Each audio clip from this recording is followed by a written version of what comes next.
दिनै जनाय दख'रा दुलाराय बर' फरायसा आफाद आरो बेजों लोगोसे आइजो अनसाय आफादनि 22 जिथु गेवलां मेल बे गेवलां मेलखौ आंखौ बेखेवगिरि महरै हांख्रायनायखाय आं मोननै बे माहारियारि आफादनिसिम आंनिफ्राय गोजोननायखौ बावबाय बिथांमोननिसिम आरो जिहेतु दुलाराय बर' फरायसा आफादा जितु जागायनायनिफ्रायनो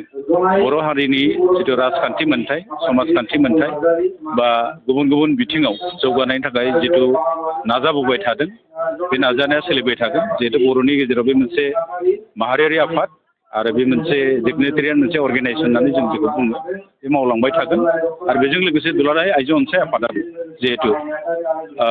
जोंनि बर'नि जेसेबांनाखि सोमावसारनाय जेसेबांनाखि आन्दलनफोर जाबोदोंमोन दुलाराय बर' फरायसा आफादजोंनो ज' थाफानानै बिथांमोनाबो खामानि मावबोदों आरो बिथांमोना पुलिसजों खोब बुख्रेबजादों नासयजादों जिनाहारि खालामजादों दा बेफोर गोबावनि उनावसो दिनै जिहेतु गोरोबथाफ्रा जादों दिनै फैयै फैयै थामथि गोजोन गोरोबथासिम जाबाय जों दिनै बे पर्यायसिम मोनफैबाय दिनै बिसिम फैब्लाबो जोंनि जिবিলাক जेंनाफोर दङ बेफोर जोबजोबाखै गतिके माहारियारि आफाद हिसाबै गोग्गोमै गसंथानानै दुलाराय बर' फरायसा आफादा बेफोर जेंनाखौ सुस्रांनो थाखाय खामानि मावनांगोन आइजो अनसाय आफादा गावनि आइजोफोरनि गेजेराव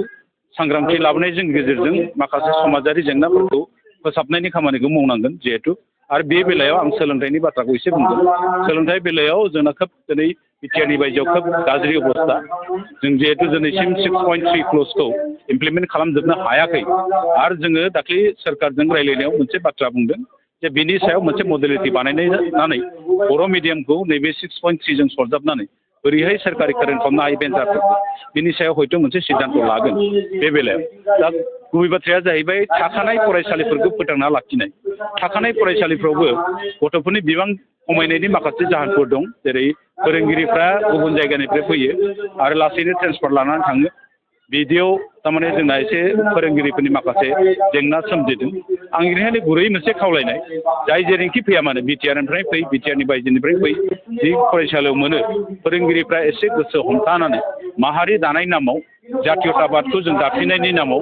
जोंनि समाजखौ मर्यादा होनायनि नामाव जोंनि गथ' गथायफोरखौ फोरोंनायनि नामाव जाहाथे बिथांमोना जि जायगायाव दा फोरोंगिरि मोनथ'दों बे जायगायाव थाथ'नानै जोंनि गथ' गथायफोरखौ गोरों गोरा खालामनो नाजायो आं बेखौसो खावलायगोन